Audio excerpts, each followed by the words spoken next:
Inayos niya yung motor niyang luma, pinalitan niya bagong pyesa. Tinatanggal niya na lahat yung tornilyo. Bubuksan niya na yung motor niya. Parang lumang-luma na, sira-sira na yan ah. Buti isipan mo, mura lang pa naman yung Red Horse. Oh, yan mo na. Service yan eh. Hanggang sa ayos, sisirain niya na naman yung motor niya na luma.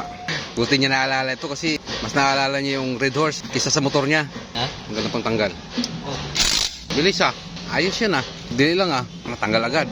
Laya ng ano, ito lining naman ito. Ang bilis. Ha? Ang bilis kumalas. Ayos yan ah. Ayan guys, ay naayos niya yung motor niya. Siguro nahiya na siya. Palitan niya ng...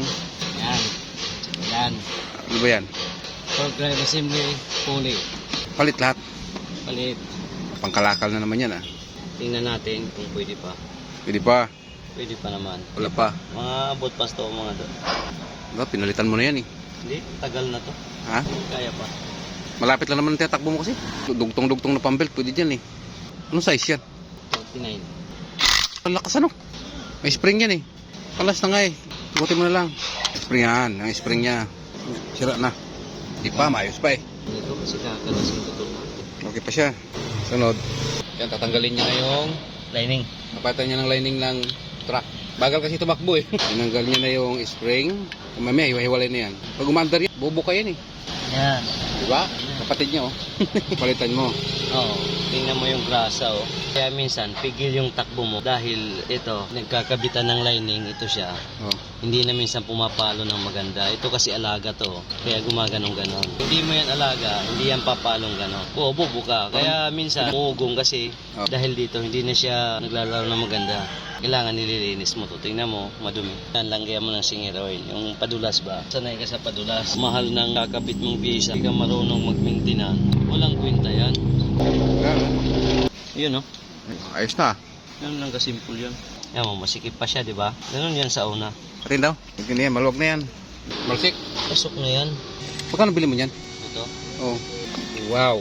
Buti naalala mo yung torque drive mo, hindi yung Red Horse. Yung daming bula. Bulatas. Dahil bulitas ah. Kailangan marunong ka magbalik niyan. Yung puro gamit ka lang. Sa alak may pambili ka. Okay. Ba, ayos na. Gusto mo niya paganda ng motor mo, may patras ang takbo. Paswabi yan, basta tayong gumalaw. Ganyan ah. Mahal niyan. 700 yan. Ayos na.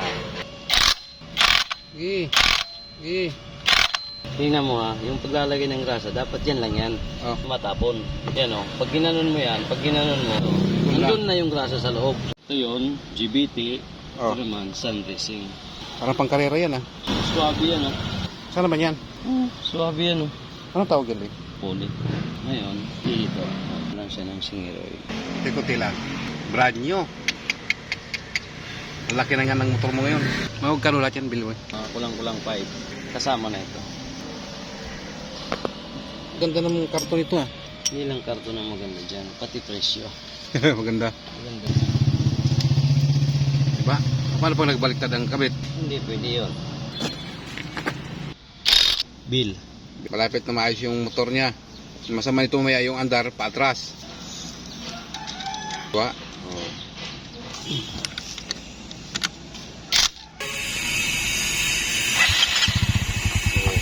Swabe boy! Swabe! Malapit nang matapos yung motor niya na luma. Pyesa. Ha? Yan na.